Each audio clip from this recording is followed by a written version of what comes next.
connaissez sûrement Hong Kong pour ses films d'arts martiaux à la renommée internationale. Mais connaissez-vous aussi ses restaurants gastronomiques, ses eaux transparentes, idéales pour la baignade, ou encore les notes de musique apaisantes qui s'échappent de l'érou, son instrument traditionnel. 4 Français installés là-bas vous invitent à découvrir le territoire à travers leur quotidien. Vous écoutez Hong Kong Series, le podcast qui vous transporte à Hong Kong, 4e escale. Je m'appelle Olivier Elzer, je suis donc chef à Hong Kong depuis 13 ans maintenant. Et depuis maintenant 8 mois, j'ai créé mon restaurant casual que j'ai appelé Clarence. Et donc voilà. Son palais a bien évolué depuis son arrivée ici. Et ce qu'il aime le plus, c'est d'avoir le choix. Quand on veut manger à Hong Kong, il y en a pour tous les goûts et pour toutes les bourses. Ce qui est superbe, c'est qu'il y a un melting pot et il y a surtout une variété de cuisines qui sont à disposition avec un niveau qui est quand même assez haut dans tous ces compartiments. Que par exemple aujourd'hui, en fait, j'alterne énormément parce que je suis devenu hongkongais de ce côté-là. Ou par exemple, un jour, je vais manger vietnamien, le lendemain, je vais manger des sushis, le lendemain, je vais manger shanghaïais, le lendemain, je vais manger cantonais et le surlendemain, je vais manger indien. Mais c'est vrai que ce qui est super, c'est qu'on a un panel de cuisines tellement différentes ici et tellement goûteuses et aussi, je dois dire, tellement à des prix très avenants. Bon, par exemple, ici, vous venez manger à Hong Kong, vous faites un dim sum, par exemple, qui est un peu la tradition hongkongaise cantonaise.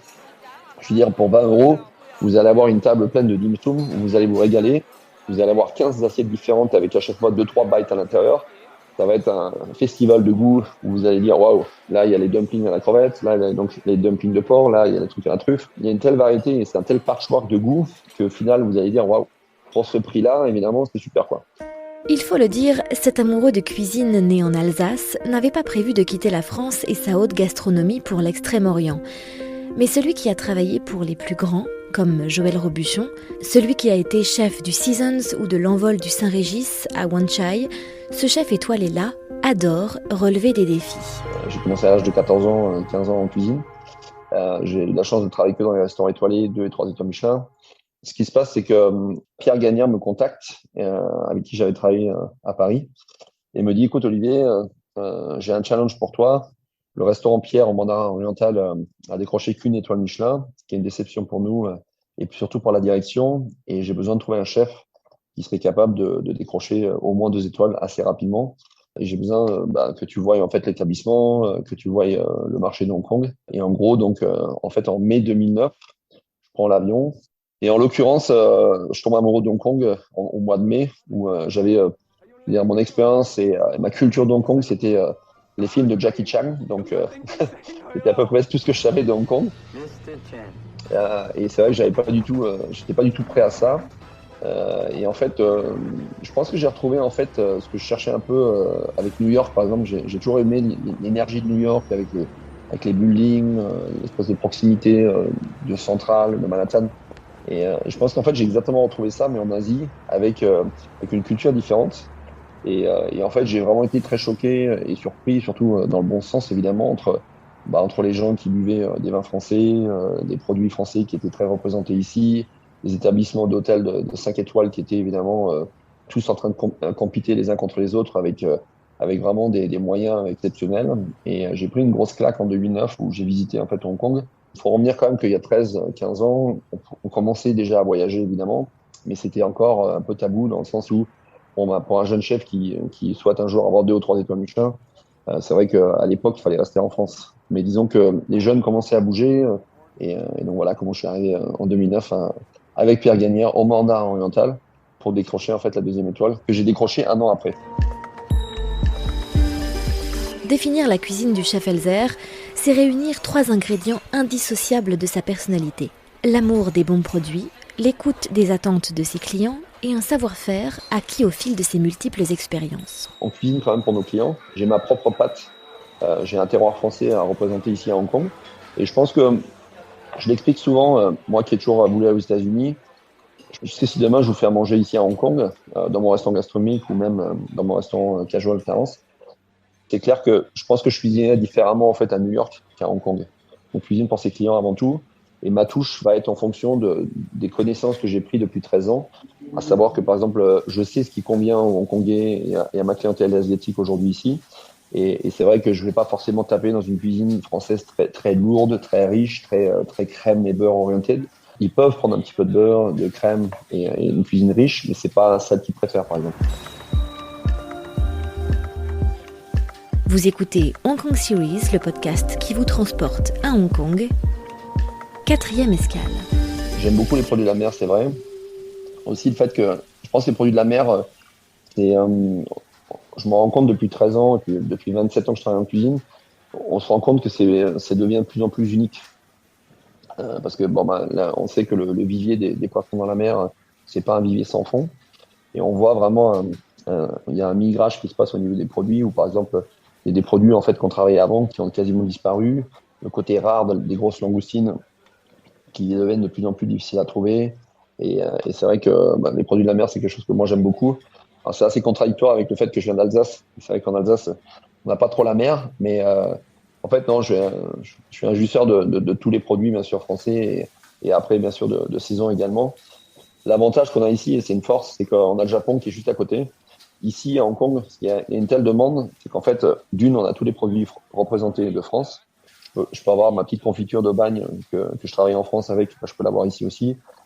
J'ai les produits italiens, j'ai les produits espagnols, j'ai les produits américains et j'ai aussi les produits surtout japonais et australiens. Je pense qu'à Hong Kong, on est quand même très très bien au niveau des produits, quoi. Le palais des gens évolue très vite aussi. Les Hongkongais comme les Chinois, ils voyagent en France, ils voyagent en Europe et honnêtement, ils savent que c'est une huître française maintenant. Quand moi je suis arrivé à 13 ans, par exemple, les huîtres françaises, c'était des huîtres trop salées et trop iodées pour les Hongkongais. Et c'est vrai que moi, je me souviens, quand je servais juste des huîtres fraîches comme ça, ils me disaient « Ah, mais c'est trop salé, c'est trop fort. » Alors qu'aujourd'hui, les huîtres, ils peuvent en manger par une douzaine, il n'y a aucun problème. Le carburant du chef Elzer, c'est l'énergie que lui communique Hong Kong et son agitation. Quand il n'est pas derrière les fourneaux ou aux commandes d'un nouveau projet, c'est dans son quartier qu'il aime se balader, un endroit qui vit, comme lui, à toute vitesse. Alors, j'ai de la chance d'habiter en plein central, à mid-level. Donc, en fait, j'ai toute l'arbour de Hong Kong. J'ai à 180 degrés toute la vue de Hong Kong, la baie de Hong Kong. Dans mon appartement, je me sens bien. Je suis fier de cette ville. J'aime beaucoup l'énergie qu'il y a ici. Là où je suis, c'est une rue très populaire. C'est le seul endroit où Hong Kong, vous pouvez courir 8 km à plat sur la rue qui s'appelle Bowen Road. Je suis assez actif au niveau du sport, parce que même si je travaille 15 heures par jour, j'ai besoin de faire 1 à 2 heures de sport par jour. Cette rue-là est très connue pour être très dynamique. De 5h30 du matin à peu près minuit du soir, il y a des gens qui courent sur cette rue en fait. Pourquoi les gens aiment bien courir là? C'est parce qu'en fait, Hong Kong, c'est pas plat. Et c'est le seul endroit où en fait, c'est plat sur 8 km, avec une vue superbe. Et c'est pour ça qu'en fait, il y a beaucoup de gens qui marchent là en fait. Et au menu, pour les loisirs, expédition à l'étranger ou balade à l'extérieur du centre-ville. Hong Kong, c'est une porte ouverte sur l'Asie, ses mégalopoles vibrantes et ses paysages époustouflants.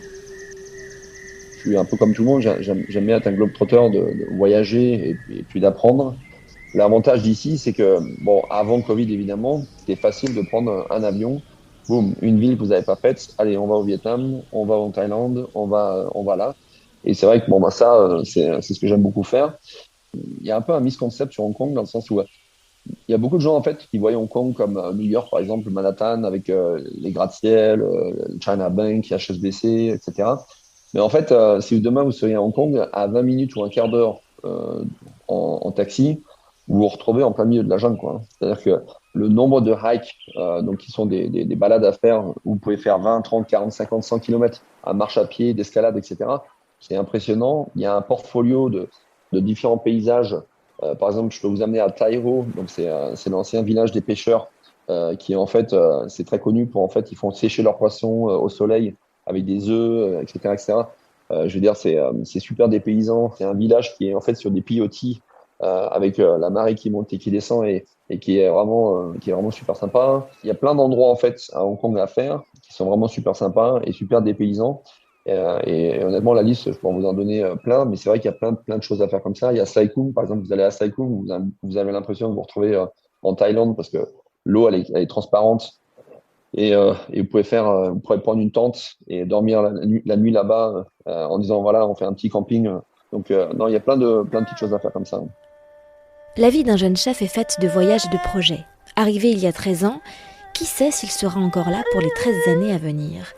Mais ce qui est sûr, c'est que la région l'aura profondément marqué. Voilà comment sa mémoire et ses sens ont encapsulé Hong Kong après toutes ces années. Alors, un goût, je dirais le tofu.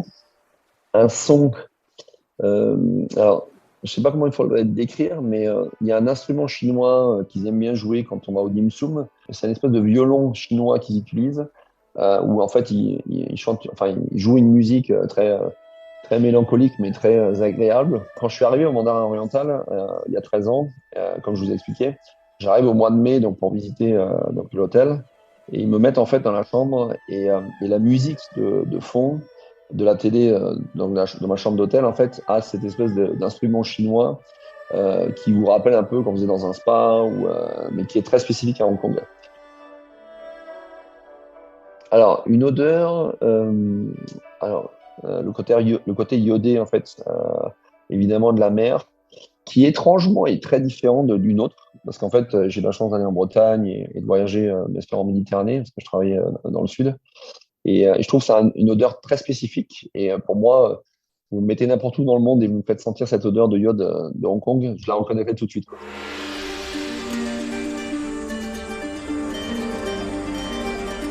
Merci à Olivier Elzer d'avoir partagé son expérience avec nous. Pour réécouter l'intégralité des escales de Hong Kong Series et en attendant de vous y envoler, rendez-vous sur les comptes Facebook et Instagram Discover Hong Kong et sur le site internet discoverhongkong.com/fr.